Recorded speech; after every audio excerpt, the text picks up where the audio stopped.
యోహాను సువార్త 16వ అధ్యాయము 33వ వచనాన్ని ఒకసారి చదువుకుందాం.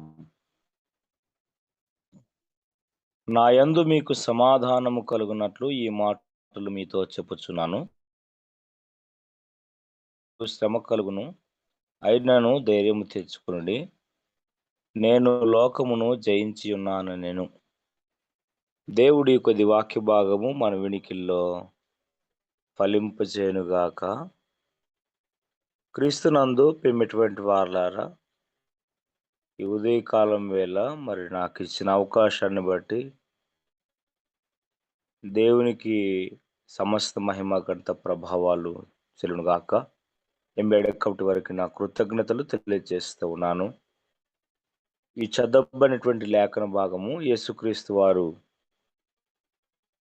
ఈ భూమి మీద సంచరిస్తూ ఉన్నప్పుడు తనను వెంబడిస్తున్నటువంటి తన శిష్యులతో, తను నమ్మినటువంటి వారందరితో మాట్లాడుతున్నటువంటి మాట. ఏమని మాట్లాడుతున్నానంటే, నా యందు మీకు సమాధానం కలుగునట్టు ఈ మాటలు మీతో మాట్లాడుతున్నాను.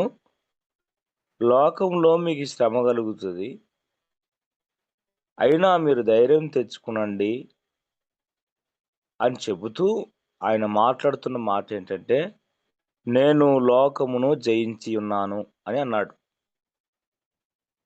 యేసుక్రీస్తు వారు అప్పగింపబడక మునుపు ఈ మాటలు మాట్లాడుతూ ఉన్నారు. అందుకనే ఆయన పైవచనంలో చూసినట్లయితే 32లో, ఇదిగో మీలో ప్రతివాడు ఎవని ఇంటికి వాడు చెదిరిపోయి నన్ను ఒంటరిగా విడిచిపెట్టు గడియ వచ్చుచున్నది, వచ్చేయున్నది. అయితే తండ్రి నాతో ఉన్నాడు గనుక నేను ఒంటరిగా లేను అని ఆయన మాట్లాడతాడు. అంటే యేసుక్రీస్తు వారు తన మరణానికంటే ముందుగానే తను ప్రవచనాత్మకంగా మాట్లాడుతున్నటువంటి మాట ఏంటంటే, నేను లోకమును జయించి ఉన్నాను అని ఆయన మాట్లాడుతున్నట్లు మనం ఇక్కడ చూడగలుగుతున్నాం. అయితే ఆయన ఈ లోకమును జయించి ఉన్నానని మాట్లాడినటువంటి ఆయన యొక్క మాటల్ని మనం ఆధ్యాత్మికంగా గమనించగలిగితే, ఆయన అనేక విషయాల మీద మరి విజయాన్ని సాధించినవాడు అని మనం జ్ఞాపకం చేసుకోవాలి. మత్తయి సువార్త 28వ అధ్యాయము మొదటి నుంచి 15 వచనాలు మనం జ్ఞాపకం చేసుకుంటే, ఆయన పునరుత్థానాన్ని గురించినటువంటి విషయాలు అక్కడ రాయబడినట్లు మనం చూస్తూ ఉన్నాం. స్వయంగా ఆయన పునరుత్థానాన్ని గురించి ఆయన ప్రత్యక్షమై పలుమార్లు వారితో మాట్లాడినట్లు కూడా మనం అక్కడ చూడగలుగుతున్నాం. అందుకనే ఈ వాక్య సారాంశాన్ని బట్టి మనము ఏం తెలుసుకోవాలి అనంటే, యేసు మరణం మీద విజయం అనేటువంటి విషయాన్ని మనం జ్ఞాపకం చేసుకోవాలి. ఈ మత్తయి సువార్త 28వ అధ్యాయంలో అయితేనేమి, యోహాను సువార్త 20వ అధ్యాయం అయితేనేమి, మార్కు సువార్త 16వ అధ్యాయం అయితేనేమి, లూకా సువార్త 24వ అధ్యాయం అయితేనేమి, ఈ 4 లేఖన భాగాల్ని మనము బాగా పరిశీలించినట్లయితే, యేసుక్రీస్తు పునరుత్థానాన్ని గురించి సంపూర్ణమైనటువంటి సమాచారం అక్కడ రాయబడినట్లు మనం చూస్తూ ఉన్నాం. అందుకనే యేసుక్రీస్తు మరణం మీద విజయాన్ని సాధించాడు అనేటువంటి విషయాన్ని మనము అర్థం చేసుకోవాలి అనేటువంటి విషయాన్ని నేను జ్ఞాపకం చేస్తూ ఉన్నాను. అంత మాత్రమే కాదు గానీ, మొదటి కొరింథీయులకు రాసిన పత్రిక 15వ అధ్యాయము 21, 22 వచనాలని మనం గమనించగలిగితే, అక్కడ రాయబడినటువంటి మాట ఏంటంటే, 15వ అధ్యాయము 21, 22వ వచనాలను చూస్తే, 20 నుంచి చూస్తే, ఇప్పుడైతే నిద్రించిన వారిలో ప్రథమ ఫలముగా క్రీస్తు మృతులలో నుండి లేపబడి ఉన్నాడు. మనుషుని ద్వారా మరణము వచ్చెను గనుక, మనుషుని ద్వారా మృతుల పునరుత్థానము కలిగెను. ఆదామందు అందరూ ఎలాగు మృతి పొందుచున్నారో, అలాగుననే క్రీస్తునందు అందరూ బ్రతికింపబడుదురు అనేటువంటి మాట ఇక్కడ రాయబడింది. యేసుక్రీస్తు వారు మరణం మీద విజయాన్ని పొందినట్లు మనం గమనించగలుగుతున్నాం. అందుకనే ఇప్పుడైతే నిద్రించిన వారిలో ప్రథమ ఫలముగా క్రీస్తు మృతుల్లో నుండి లేపబడి ఉన్నాడు అని ఆయన యొక్క మరణ పునరుత్థానాన్ని గురించి ఇక రాయబడినట్లు మనం చూడగలుగుతున్నాం. అయితే 21, 22 వచనాలు మనం గమనించగలిగితే, మనుషుని ద్వారా మరణం వచ్చెను గనుక, మనుషుని ద్వారా మృతుల పునరుత్థానం కలిగినటువంటి మాట చూస్తూ ఉన్నాం. ఆ మాటలు గమనిస్తున్నట్టయితే, ఈ భూమి మీదికి ఆది దంపతులైనటువంటి ఆదాము, హవ్వల ద్వారా మరణం సంప్రాప్తమైనట్లు మనము గమనించగలుగుతున్నాం. అయితే ఆ మరణపు భయం అనేటువంటిది అనేక మందిని పట్టి పీడిస్తున్నటువంటి ఒక భయంకరమైనటువంటి స్థితిలో మనము ఉన్నాము అనేటువంటి విషయాన్ని జ్ఞాపకం చేస్తూ ఉన్నాను. అందుకనే ఆదాము నుంచి ఎలాగ మృతి పొందుతున్నారో, అలాగుననే క్రీస్తునందు బ్రతికించబడుతున్నారు అనేటువంటి విషయం ఇక్కడ మనం చూడగలుగుతున్నాం. ఆయన ఈ భూమి మీద సంచరిస్తున్నటువంటి సందర్భాల్లో కూడా పలుమార్లు మరణించిన వారిని తిరిగి లేపిన సందర్భాలు ఉన్నాయి. అయితే వారు మరలా మరణించినట్లు కూడా మనం గమనించగలుగుతున్నాం. అయితే మనం మృతులను లెగడానికి కారణమైనట్లు కూడా మనం ఇక్కడ గమనించగలుగుతున్నాం. అంటే మరణించినటువంటి మనము మరల తిరిగి లేస్తామన్నటువంటి ఒక నిరీక్షణని యేసుక్రీస్తు పునరుత్థానం ద్వారా మనం కలిగి ఉండాలి అనేటువంటి విషయాన్ని మనము జ్ఞాపకం చేయబడుతూ ఉన్నాం. క్రీస్తునందు ప్రియమైనటువంటి వారలారా, యేసుక్రీస్తు వారు మరణం మీద తన యొక్క గొప్ప విజయాన్ని సాధించినట్లు మనం ఈ లేఖన భాగాలను బట్టి అర్థం చేసుకోవాలి అనేటువంటి విషయాన్ని నేను తెలియజేస్తూ ఉన్నాను. రోమీయులకు రాసిన పత్రిక 5వ అధ్యాయము 19వ వచనాన్ని మనం గమనించగలిగితే, అక్కడ రాయబడినటువంటి మాట ఏంటంటే, ఏలయనగా ఒక మనుషుని అవిధేయత వలన అనేకులు పాపులుగా ఎలాగు చేయబడిరో, అలాగే ఒకని విధేయత వలన అనేకులు నీతిమంతులుగా చేయబడుదురు అనేటువంటి మాట ఇక్కడ రాయబడింది. కాబట్టి యేసుక్రీస్తు వారు ఆ పాపం లేదా ఆ మరణం అనేటువంటి అంధకార బంధకాల నుంచి మనల్ని విడిపించాడు లేదా విడిపిస్తాడు అనేటువంటి విషయాన్ని నేను జ్ఞాపకం చేస్తూ ఉన్నాను. కాబట్టి ఈ ఉదయకాలం వేళ యేసుక్రీస్తు వారు లోకాన్ని జయించారు అనేటువంటి విషయాన్ని అర్థం చేసుకోవాలి. అయితే ఆయన మరణం మీద విజయాన్ని సాధించాడు అనేటువంటి విషయాన్ని మనము అర్థం చేసుకోవాల్సినటువంటి అవసరత ఎంతైనా ఉంది అనేటువంటి విషయాన్ని నేను జ్ఞాపకం చేస్తూ ఉన్నాను.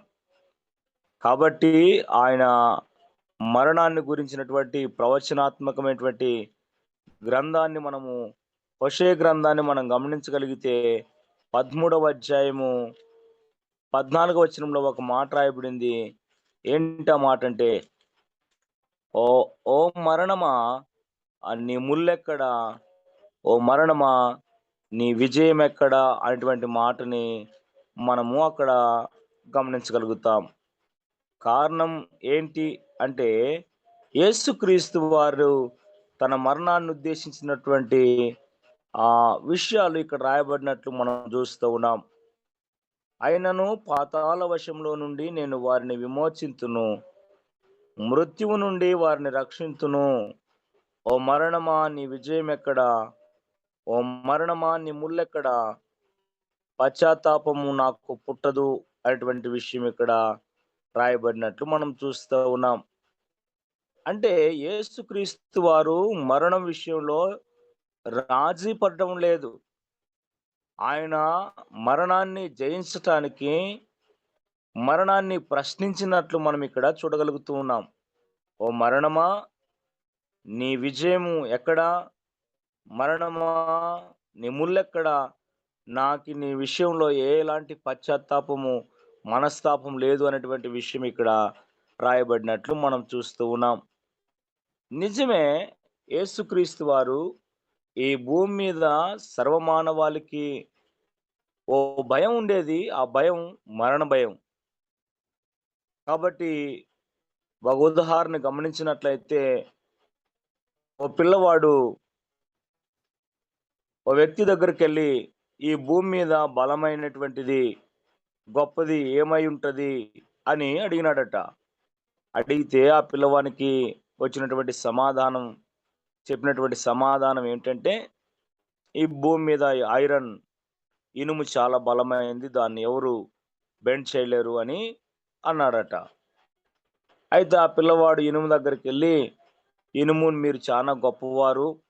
మిమ్మల్ని ఎవరు వంచలేరట" అని అడిగినాడు. అయితే ఆ ఇనుమనిందంట, "రేయ్ నాయనా! నన్ను అగ్నిలో పడేస్తే నేను బెండవుతానురా" అని అనిందంట. అప్పుడు ఆ పిల్లవాడికి ఏమర్థమైందంటే, ఇనుము కంటే బలమైంది అగ్ని అనుకున్నాడట. అగ్ని దగ్గరికెళ్ళి, "అగ్ని, నువ్వు చాలా గొప్పదానివి, బలమైన దానివి. ఐరన్‌ని ఈ భూమి మీద ఎవడు బెండ్ చేయలేడు. అయితే నీ ద్వారా కాల్చి బెండ్ చేసి కరిగిస్తావట గదా! నువ్వు గొప్పదానివి" అన్నాడట. అయితే ఆ విషయాన్ని విన్న అగ్ని అనిందంట, "నీకెవరు చెప్పార్రా? నన్ని నీళ్ళొస్తే ఆర్పేస్తాయిరా నన్ని. నాకంటే గొప్పవి నీళ్ళు" అని చెప్పినాడట. అయితే ఆ తర్వాత నీటి దగ్గరికెళ్ళి, నీరు చాలా గొప్పదానివి. ఎంత పెద్ద అగ్నినైనా ఆర్పేస్తావు నువ్వు" అని అన్నాడట. ఆ తర్వాత నీరనిందంట, "ఒరేయ్ నాయనా! నానెందుకు గొప్పవాడినిరా? నన్ను మానవుడున్నాడు గదా! వీడు గుట్ట తాగేస్తున్నాడు నన్ని" అన్నాడట. అప్పుడు మనిషి దగ్గరికి మరీ వచ్చి, "మనిషే గొప్పవాడు" అని అన్నాడట. ఆ మనిషి చెప్పిన మాటేంటంటే, "నేను చాలా గొప్పవాడినిరా. నిజమే. 2026 సంవత్సరాల క్రితం నేను చాలా గొప్పవాడినే. కానీ ఏమి, నాకు మరణం అంటే చాలా భయముండేదిరా" అని అన్నాడట. మరణమే గొప్పది అని వానికి అర్థమైంది. అప్పుడు మరణాన్ని పోయి అడిగినాడట. మరణాన్ని పోయి అడిగితే ఆ మరణం అనిందట, "నేను 2026 సంవత్సరాల క్రితం ఈ భూమి మీద అందరిని జయించిన గొప్పదాన్ని నేనే. అయితే నాకో భయముందిరా. 2026 సంవత్సరాల క్రితం నజరేయుడనబడినటువంటి యేసు అనేటువంటి ఒకాయనొచ్చాడు. ఆయన నన్ని మృంగివేశాడు. నా మరణపు కోరల్ని తుంచివేశాడు. నన్ని జయించాడు" అని ఆ మరణం చెప్పిందంట. కాబట్టి దీన్ని బట్టి మనం ఏమర్థం జేసుకోవాలంటే, ఈ భూమి మీద మరణం ఎంత గొప్పదైనప్పటికీ దాన్ని జయించినటువంటి ఏకైక దేవుడు ఎవ్వరు లేరు అనేటువంటి విషయాన్ని మనం జ్ఞాపకం జేసుకోవాలి. అందుకనే మరణం మీద విజయం ఉంది ఆయనకి. ఆయన మృతులను సైతము లేపుతాడు అనేటువంటి ఓ గొప్ప నిరీక్షణ మనుషులకి కలిగించాడనేటువంటి విషయాన్ని నేను జ్ఞాపకం చేస్తూ ఉన్నాను. అందుకనే మత్తయి సువార్త 12వ అధ్యాయము 17వ వచనం నుంచి అక్కడ మనం గమనించగలిగితే, అక్కడ రాయబడినటువంటి మాట ఏంటంటే, మనమల్ని యేసుక్రీస్తు వారు మరి విజయం పొందుటకే మనమల్ని ఆయన నడిపిస్తాడు అనేటువంటి విషయం అక్కడ మనకి గమనించవచ్చు. మత్తయి సువార్త 12వ అధ్యాయము 17 నుంచి మనం చూడగలిగితే, ఇక్కడ రాయబడినటువంటి మాట ఏంటంటే, 12వ అధ్యాయము 17 నుంచి మనం గమనించగలిగితే, అక్కడ రాయబడినటువంటి మాట, ప్రవక్త అయిన యెషయా ద్వారా చెప్పినది నెరవేరినట్లు ఆహ్, అలాగు జరిగెను. అదేమనగా, "ఇదిగో ఈయన నా సేవకుడు, ఈయన నేను ఏర్పరచుకొంటిని. ఈయన నా ప్రాణమునకిష్టుడైన నా ప్రియుడు. ఈయన మీద నా ఆత్మ నుంచెదను. ఈయన అన్ని జనములకు న్యాయ విధిని ప్రచురము చేయును. ఈయన జగడమారుడు, కేకలు వేయుడు. వీధులలో ఈయన శబ్దం ఎవనికి వినబడదు. విజయమొందుటకు న్యాయ విధిని ప్రజలను చేరువ చేయు వరకు ఈయన నలిగిన రెల్లును విరువడు, మక్కమక్కలాడుచున్న అవిసెనారును ఆర్పడు. ఈయన నామమందు అన్ని జనులకు నిరీక్షించెదరు అనున్నదే అనేటువంటి విషయం ఇక్కడ రాయబడింది.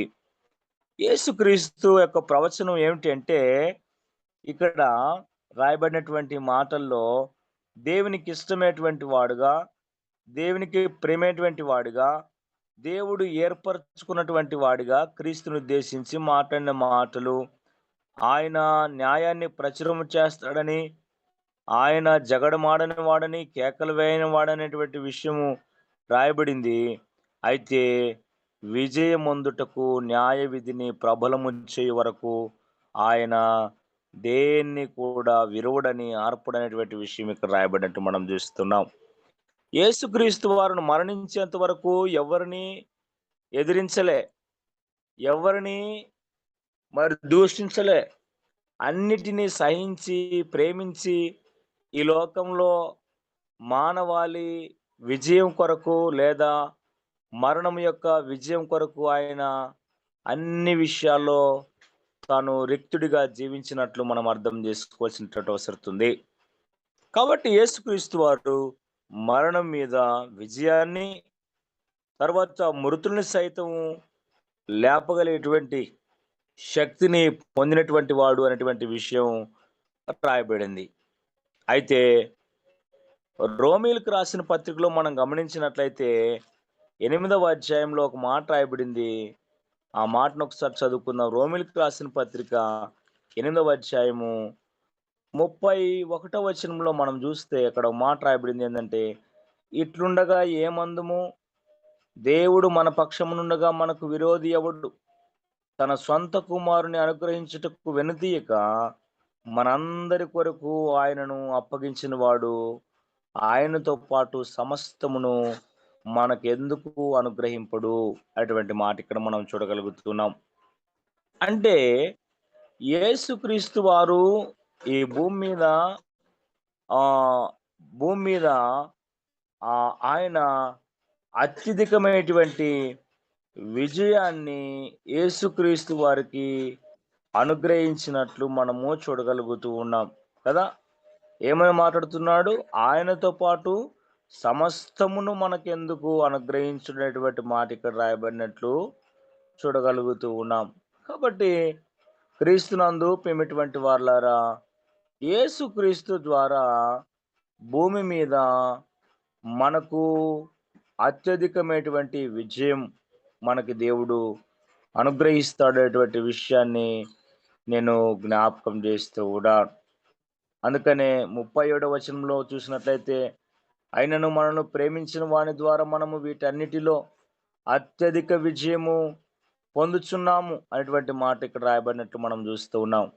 అంటే శ్రమలలోనైనను కదా, మరణమైనను, జీవమైనను, దేవదూతలైనను, ప్రధానులైనను, ఉన్నవి అయినను, రాబోవునవైనను, అధికారులైనను, ఎత్తైనను, లోతైనను, సృష్టింపబడిన మరి ఏదైనను మన ప్రభు అయిన యేసుక్రీస్తునందలి దేవుని ప్రేమ నుండి మనలను ఎడబాపు నెవరిని రూఢిగా నమ్ముచున్నాను అని ఈ అపోజిట్ పౌలు రోమతో మాట్లాడినటువంటి మాటల్ని మనం చూస్తూ ఉన్నాం.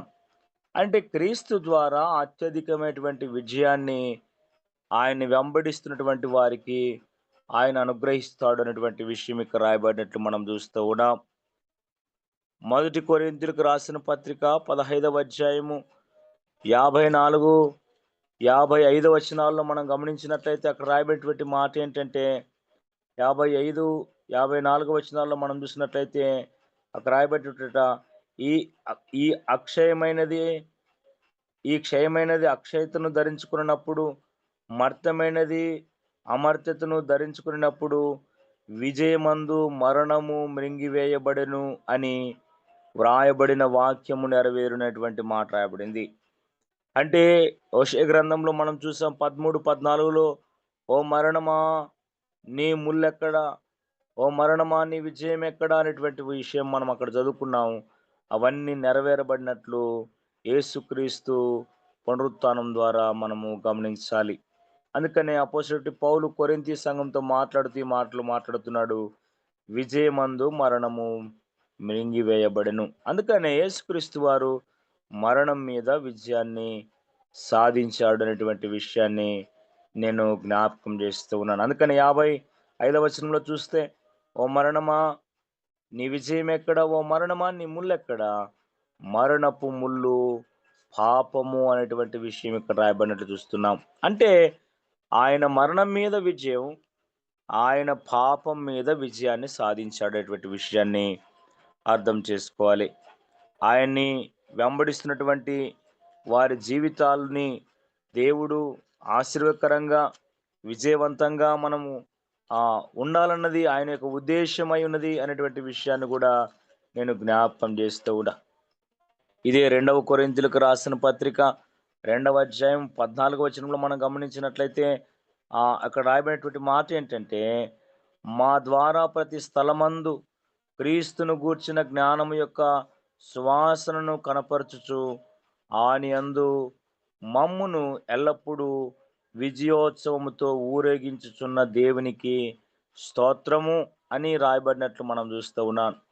అపోస్తలుడైన పౌలు సువార్తను ప్రకటిస్తూ ఉన్నప్పుడు అనేక సార్లు దేవుడు తన యొక్క సువార్త విషయంలో, తన పని విషయంలో, ఆయా స్థలాల్లో, ఆయా ప్రదేశాల్లో మరి ఆయన సువార్తను ప్రకటిస్తున్నప్పుడు ఆయన దేవుడు ఆయన్ని ఏం చేసినట్లు రాస్తున్నాడంటే, మమ్మల్ని దేవుడు ఈ యొక్క సువార్త జ్ఞానం ఉద్దేశించి మమ్మల్ని ఎల్లప్పుడూ విజయోత్సవంతో ఊరేగిస్తున్నాడని మాట్లాడుతున్నట్లు మనం చూస్తూ ఉన్నాం. కాబట్టి క్రైస్తవ ఆధ్యాత్మిక విశ్వాస జీవితం ఎన్ని శ్రమలు ఉన్నప్పటికీ కూడా దేవుడు మనల్ని ఖచ్చితంగా విజయోత్సవంతో నింపుతాడనేటువంటి ఒక నిరీక్షణాస్పదముగా మనం నిలవాలి అనేటువంటి విషయాన్ని జ్ఞాపకం చేస్తూ ఉన్నాను. అందుకనే మన దేవుడు మరణం మీద విజయాన్ని సాధించాడు, మృతులని సైతం లేపాడు అనేటువంటి విషయాన్ని జ్ఞాపకం చేశాను. దానికి సంబంధించినటువంటి ప్రవచనాత్మకమైనటువంటి గ్రంథాలు హోషేయ గ్రంథము, యెషయా గ్రంథంలో మనం గమనించాము. మత్తయి సువార్తలో మనకు మరి విజయం పొందటానికి, అత్యధికమైనటువంటి విజయాన్ని మరి దేవుడు అనుగ్రహించడానికి దేవుడు మనతో కూడా ఉంటాడనేటువంటి విషయాన్ని జ్ఞాపకం చేస్తూ ఉన్నాను. దేవుడు విజయమందే మరణము మింగివేయబడింది అనేటువంటి విషయాన్ని జ్ఞాపకం చేస్తూ ఉన్నాను. అటు దేవుణ్ణి కలిగి ఉన్నటువంటి అపోజిట్ పౌలు మాట్లాడుతున్నటువంటి మాట ఏంటంటే, మమ్మల్ని విజయోత్సవంతో ఊరేగించుచున్న దేవునికి స్తోత్రం అని ఆయన మాట్లాడుతున్నట్లు మనం చూస్తూ ఉన్నాం. అయితే ఈ ఉదయకాలం వేళ ఇంకా చాలా విషయాలు ఉన్నాయి. ఆ విషయాలంటే నేను మాట్లాడలేను కానీ సమయం అయింది. ఇక కొద్దిగా ముగించడానికి ప్రయత్నం చేస్తాను. మొదటి యోహాను పత్రిక 5వ అధ్యాయం 4వ వచనంలో మాట్లాడినటువంటి మాట ఏంటంటే, లోకమును జయించిన విజయము మన విశ్వాసము అని రాయబడింది. అయితే ఈ ఉదయకాలం వేళ దేవుని యొక్క మరణాన్ని జయించినటువంటి ఆ ఉద్దేశాన్ని లేదా జయించినటువంటి సందర్భాన్ని మనం జ్ఞాపకం చేసుకున్నాము. అయితే నీవు నేను జయించాలి అని అనుకున్నట్లయితే ఒక ద్వారం ఉంది. అది ఏంటంటే లోకమును జయించినటువంటి విజయము మన విశ్వాసం అని మాట్లాడుతున్నాడు ఈ యొక్క గ్రంథకర్త. అంటే మనం దేని ద్వారా జయించగలుగుతాం మనము మరణాన్ని అంటే, మనము పునరుత్థానుడైనటువంటి యేసుని విశ్వసించుట ద్వారా, వెంబడించుట ద్వారా, ప్రకటించుట ద్వారా ఆయన యొక్క రాజ్యం కొరకు, ఆయన ప్రత్యక్షత కొరకు మనము ఎదురు చూసి నిరీక్షించగలిగితే, ఈ రాత్రి వేళ, ఈ వేకువజాము వేళ మనము మృత్యువుని జయిస్తాం అనేటువంటి ఒక నిరీక్షణ మనకు కలుగుతూ ఉంది.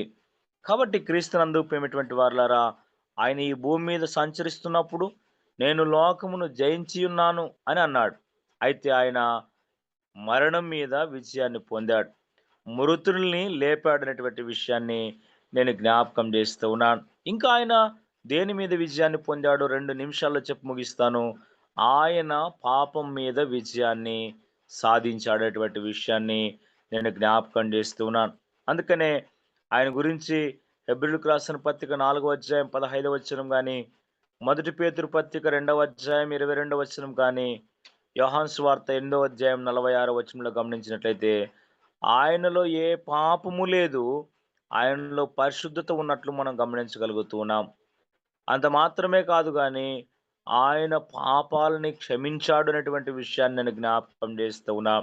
ఒక సందర్భంలో ఆయన పట్టబడినటువంటి స్త్రీని, వ్యభిచారం చేత పట్టబడినటువంటి స్త్రీని కదా! చాలామంది రోగుల్ని కూడా మొట్టమొదటిగా ఆయన మాట్లాడిన మాట ఏంటంటే, "మీ పాపములు క్షమించబడి ఉన్నవి" అనేటువంటి మాటను మొదటగా చెప్పినట్లు మనం చూస్తాం. అంటే పాపం మీద ఆయనకు అధికారం, పాపములు క్షమించేటువంటి ఒక అధికారాన్ని కలిగి ఉన్నాడు యేసుక్రీస్తు వారు. అందుకనే పాపం మీద విజయాన్ని సాధించాడనేటువంటి విషయాన్ని నేను జ్ఞాపకం చేస్తూ ఉన్నా. ఇక అంత మాత్రమే కాదు గాని, ఆయన శరీర కోర్కెల మీద, ఇచ్చల మీద ఆయన విజయాన్ని సాధించాడు.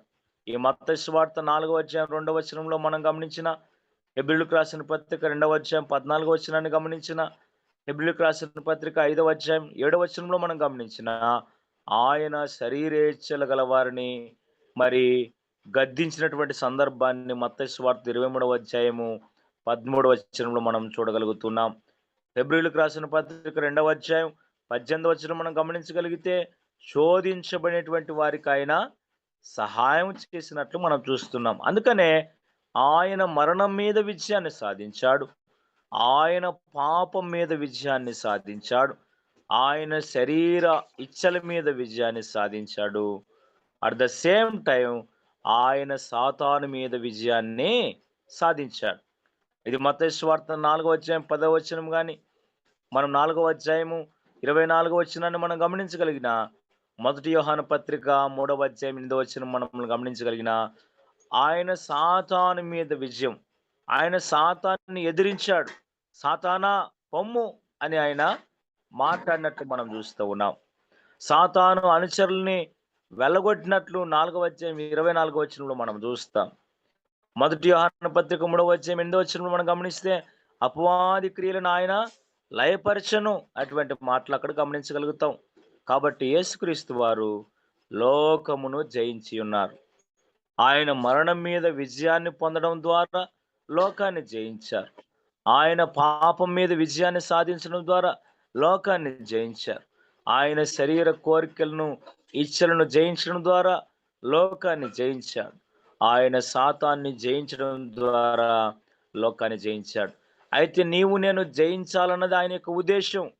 అయితే ద్వారం ఏంటి అంటే, ఆ కీ ఏంటంటే, మనము విశ్వసించడం ద్వారా జయిస్తామనేటువంటి విషయాన్ని జ్ఞాపకం చేస్తూ ఉన్నాం.